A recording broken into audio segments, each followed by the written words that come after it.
Sonic Adventure 1 went on to become the best-selling game on the Dreamcast with over 2 million units sold. And with the 10th anniversary of their mascot coming up, it didn't take a genius to see that they had to follow up with a sequel that would further demonstrate the power of the Dreamcast. Enter Sonic Adventure 2!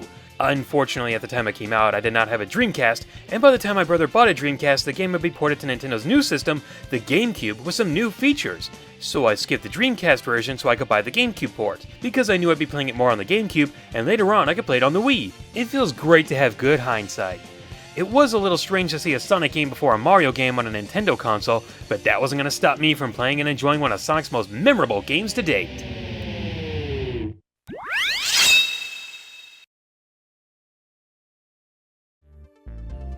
The game's story is split into two main sections, and an unlockable one after beating both sides. I started with Team Hero, as I assume most players did as well, but the story actually begins with Team Dark. Dr. Eggman has discovered his grandfather's diary about an ultimate weapon that the military funded, then shut down because they were afraid it would be used against them. After playing through a stage, he discovers that the weapon is actually one of the new characters introduced, Shadow the Hedgehog, who Eggman mistakes as Sonic, then quickly realizes he's not blue, unlike the other characters in the game who have to be colorblind to make that mistake. Shadow tells Eggman to collect the 7 Chaos Emeralds and bring them to the abandoned space colony Ark, where they could power up a laser cannon that could destroy the world if it doesn't become part of the Eggman Empire. We also meet Rouge the Bat for the first time, who introduces herself as a treasure hunter and can help them find the emeralds. That's all you need to know about the dark side. Now let's catch up with our heroes. The hero storyline starts off with Sonic being arrested for a crime he didn't commit. He escapes by ripping a piece off a copter and snowboards down the San Francisco-inspired city. I can't tell who did more damage, Sonic or the gun truck that chases him, and no insurance on Earth is going to cover either of those.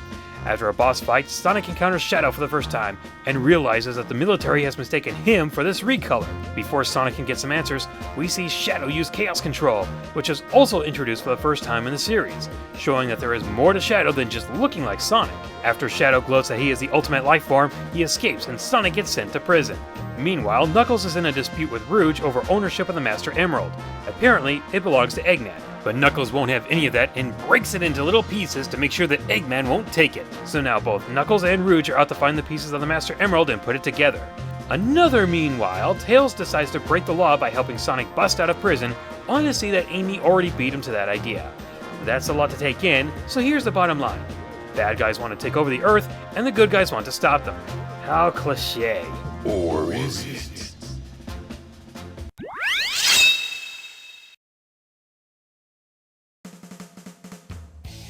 For each team, you play as one of 3 different characters.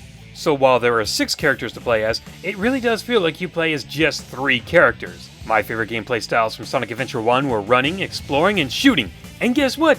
Those are the only ones to return, and I'm very thankful for that, as I still find those to be the most diverse and entertaining among the first game. So my pleasure was doubled in this one. I can understand if you're sad that Tails Race to the finish! didn't come back, but at least we can all be glad that we didn't have to fish with 2 characters. The runners are Sonic and Shadow, where you go from point A to point B. The shooters are Tails and Eggman, where you shoot everything from point A to point B. And the explorers are Knuckles and Rouge, where you need to find points A, B, and C. The runners and explorers need at least 1 ring to take a hit from enemies and hazards, and the shooters only need them to recover health. If you're familiar with Sonic's first adventure, you'll be happy to know that most of their power-ups and abilities such as homing attack, spin dash, climbing, gliding, and lock-on shots for the different playstyles are back, and they have some new additions. And by that I mean somersaulting and grinding for speed characters. Each character will find an item within the stages that will give the characters a new ability or make them stronger. Most of them are required to beat a stage, but then you have others such as the Mystic Melody, which are used for missions. More on that later. Some are completely optional and helpful, such as the one that keeps Knuckles from drowning, and then there's the Magic Gloves, an item so infamously useless, I don't even need to explain it. And while that may look interesting to new players, trust me, it's not. The one thing to note here is that you no longer have to charge up the Lightspeed Dash once you've acquired it, making the speed sections even faster as long as a trail of rings is in front of you. After each level, you'll get a score based on your points, time, and rings collected. An E is the lowest score, and an A is the highest. And getting an A can become quite demanding and usually involves you going at those breakneck speeds, being creative and getting points, killing off multiple enemies in a very short amount of time, holding onto your rings, and most importantly, not sucking. Found within the stages are 3 Chao boxes. The first one you open gives you a key to go to the Chao Garden, and trust me, I'll be going into that a lot more later. The second one gives you 4 animals, and the third one gives you a special animal. Unlike the first adventure where you play through one character's story at a time, here it revolves around one team. So you might go from one character to another character, or a boss fight, then another stage or boss fight with a different character or not, without ever having to go to a hub world. Once you've completed a stage, you can play it again in the stage select screen, where you can try and get a better score, or try the 4 extra missions that are usually collect a certain amount of rings, find the missing Chao, beat the time limit, or the hard difficulty. Trying to get an all A rank for every stage and mission can require a lot of patience. How much? About the patience level of 5 obsessed gamers combined! I used to have the patience level of 6 obsessed gamers in one before coming onto YouTube and making videos. Those were the days.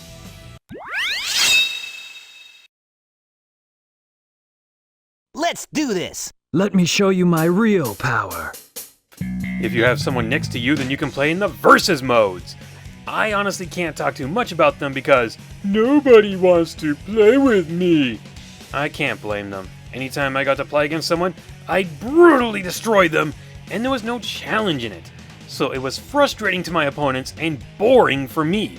Besides, most of my friends would rather just play Melee or Mario Kart, and I wouldn't argue because I like playing the versus mode in those games way more.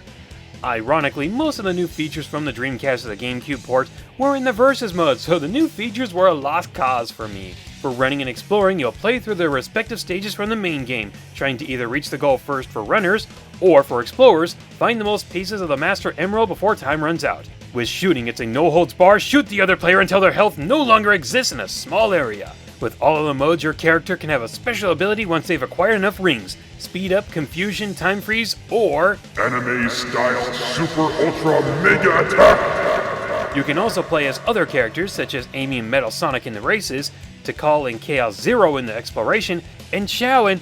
What the... Who corrupted my cute little Chao and turned him to the dark side? Well, that happens in the new and improved Chao Garden. There's so much going on here that this could be its own little game, or by today's standards, its own little app. Here you can give the Chao the special energy cells you've collected by destroying enemies, or with the animals you've found in the levels, or fruit found or bought in the Chao Garden. You can only carry 10 cells or animals at a time, and each colored energy cell increases a different stat for the Chao. Animals can increase a lot of stats, but some of them can also decrease other stats while giving major boosts to others. They may also give your Chao certain animal parts, and if you want to remove those parts, you'll need to find some skeleton dogs to remove those cosmetic changes. The Chaos can now be influenced to become sweet little angels if they were pet by characters from Team Hero, or not so sweet little guys if Team Dark pets them. But they're still so cute. And if both teams take care of the same one, then it will stay neutral. Chaos can be taken to a Chao kindergarten area where they can either learn to do new things, buy stuff for your Chao, learn some tips, rename it, or see if it's healthy and check on its stats. But of course, you'll really want to spend most of the time either racing against other Chaos or Chao Karate. Both are very obvious, so let's just say the more stat increases it gets, the better it does in both of them. The very last thing you can do is send it to a Game Boy Advance game that's compatible, like Sonic Advance 1, where you can play little mini games and the Chao can level up with you on the go. Sometimes it's more fun to just play this part of the game because there's a surprising amount of depth to it that it can be reviewed as its own game. I used to spend so much time trying to level up these cute little whatevers that most of the time I would play through the levels just to get the energy cells and animals so that my Chao could level up and I could put it in the triathlon or Fight till you cry!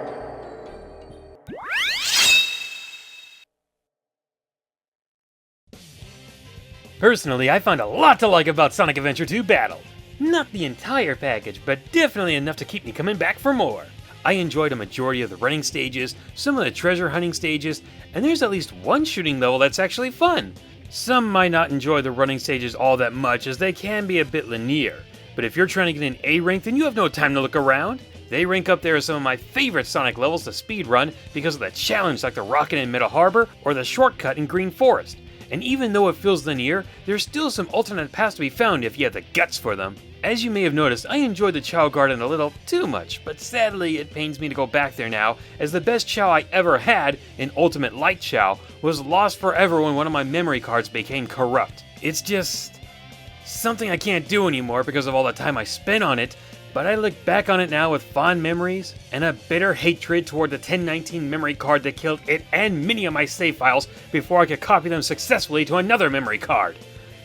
I also really love the story. Sure, there's a few things that don't make a lot of sense when you really think about them, but for the most part, I was rather engaged in what was going on.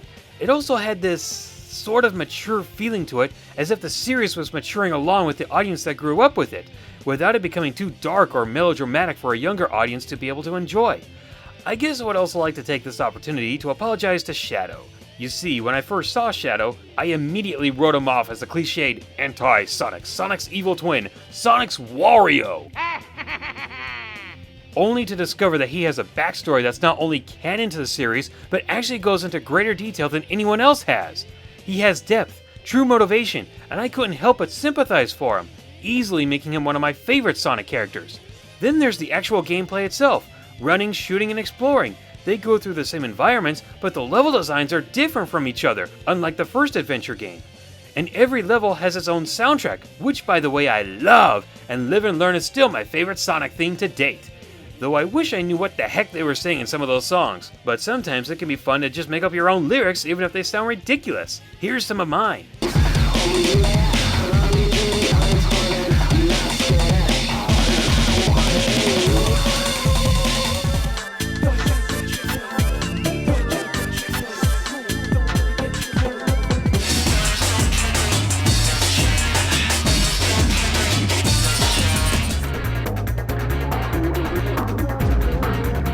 Alright, I want to know, when you first heard some of those songs, what did you think they were saying? Not what they were really saying, just what you first thought they were saying. Come on, I know I'm not alone on this.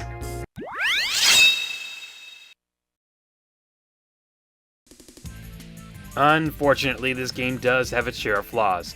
Yes, loyal Sonic fans, this game is not perfect despite what your nostalgia tells you. While it's nice that the characters are now actually moving in the cutscenes as opposed to just recycled models that look like they are talking by blowing air out of their mouths, the audio couldn't come off as more unprofessional.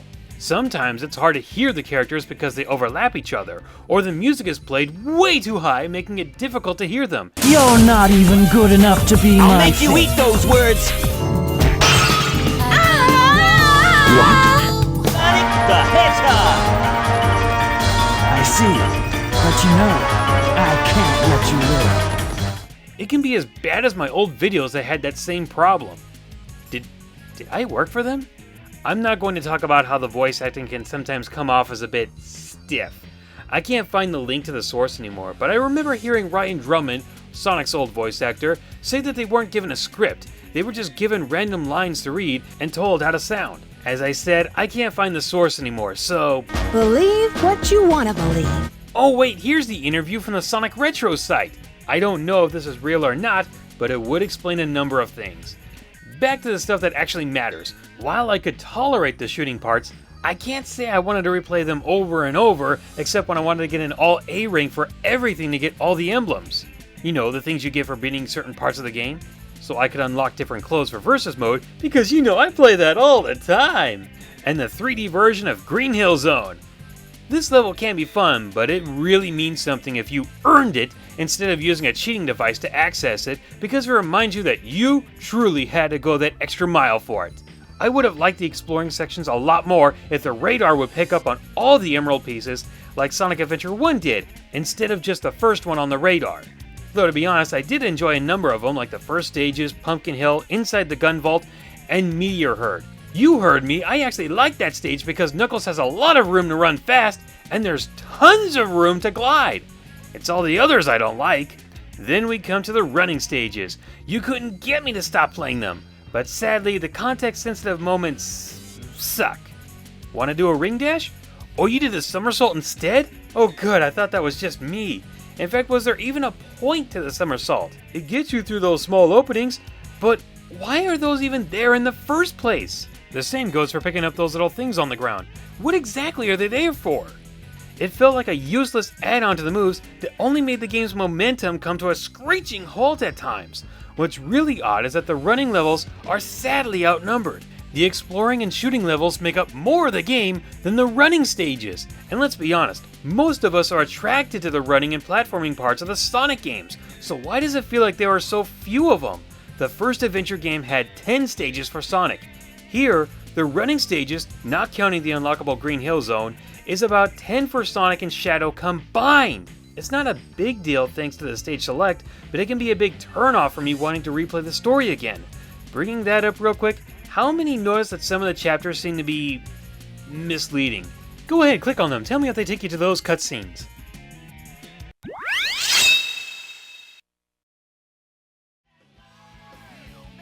For what was Sonic's 10th anniversary, they made one heck of an adventure. It's often looked at as one of Sonic's best 3D games in the series by many fans. In fact, some fans have this as their favorite Sonic game. As I've already brought up, I've found a lot to like about the game, whether it's for the running stages, different level designs, the story, the soundtrack, and of course the Chao Garden.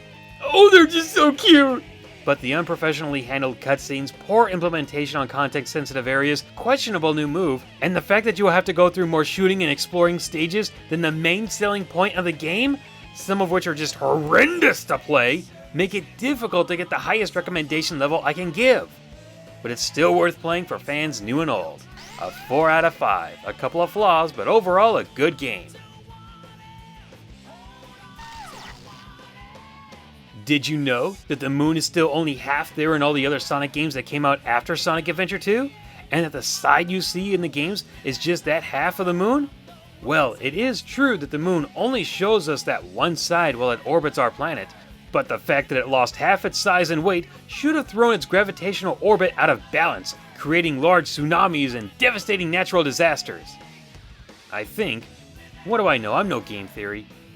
And that's probably the closest I'll ever get to doing a Did You Know gaming video. So they're chasing Shadow at the same time they're chasing Sonic, and it never once occurred to them that, hey, Sonic's in 2 places at once. I guess if you're not paid to think, why go the extra mile? What makes this game truly special, the Gamecube version anyway, is that the instruction manual is the only one I've seen in color! No, really, take a look at all the others. Let me know if there are any other manuals in color, because I think this is the only time I've seen this from a Sonic game. I guess that was one good thing the action command was for. And the shooting stages, those two.